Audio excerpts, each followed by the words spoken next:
Hello guys, আসসালামু আলাইকুম। ঝটপটি রান্না করে নেব সরপুঁটি মাছ দিয়ে পালং শাকের ঝোল। কড়াই নিয়ে নিয়েছি, দিয়ে দিলাম তেল আর দিয়ে দিচ্ছি পেঁয়াজ কুচি আর কয়েকটা কাঁচামরিচ ফালি। ২-৩ মিনিট ভাজার পরে দিয়ে দিব আলু কুচি। আর এখানে আমি বেশ কয়েকটা আলু নিয়েছি। নিয়ে এটাকে আরো ২-৩ মিনিট এভাবেই ভেজে নেব কোনো ধরনের মসলা ছাড়া। এখন আমি দিয়ে দিব হলুদ গুঁড়া, শুকনা মরিচের গুঁড়া আর স্বাদ অনুযায়ী লবণ। দিয়ে এটাকে আমি আরো ৪-৫ মিনিট কষিয়ে নেব। আর এই কষানোর সময় আমার অবশ্যই খেয়াল রাখতে হবে বা আপনাদের খেয়াল অবশ্যই রাখতে হবে যেন মসলাটা পুড়ে না যায়। দেখতেই পারছেন আমার এটা কিন্তু ভাজা হয়ে গেছে। এ পর্যায়ে আমি দিয়ে দিব আগে থেকে কেটে এবং ধুয়ে রাখা পালং শাকগুলো।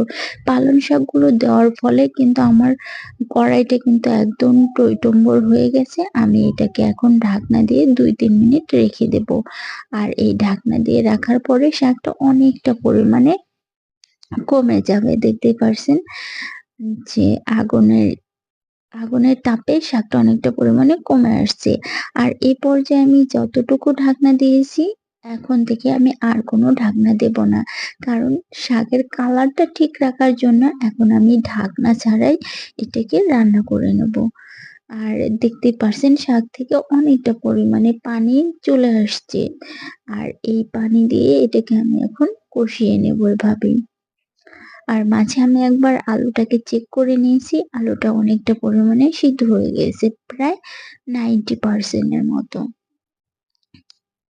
একটু সময় নিয়ে এই কষানোটা কষিয়ে নেব। আর এই কষানোর ফলেই কিন্তু তরকারির স্বাদটা দ্বিগুণ হয়ে যায়। আমি বারবারই নেড়ে-চেড়ে এটাকে কষিয়ে নিলাম। এ পর্যায়ে আমি দিয়ে দিব ঝোল। আর ঝোলটা দিয়েছি প্রায় আমি ১.৫ কাপের মতো। দিয়ে একটু নেড়ে দিচ্ছি। এ পর্যায়ে আমি হাই হিটেই রান্না করব। হাই হিটে রান্না করে আমি এটাকে বলক উঠিয়ে নেব। বলকটা চলে আসলে আমি এখানে দিয়ে দিব আগে থেকে ভেজে রাখা সরপুঁটি মাছটা। দিয়ে দিলাম এখানে এখন সরপুঁটি মাছগুলো। আর মাছ ভাজার ভিডিওটুকু আমি নেইনি। ভিডিওটা অনেক বেশি বড় হয়ে যাবে দেখে। দেখতেই পারছেন আমি এভাবেই কিন্তু রান্না করে নিলাম। এটা খুবই সহজ এবং অল্প কিছু উপকরণ করে দিয়েই কিন্তু এই অসাধারণ রান্নাটা রান্না করে নিতে পারেন। বিশেষ করে ব্যাচেলর লাইফে এরকম ঝটপট রেসিপি কিন্তু সবাই পছন্দ করে বা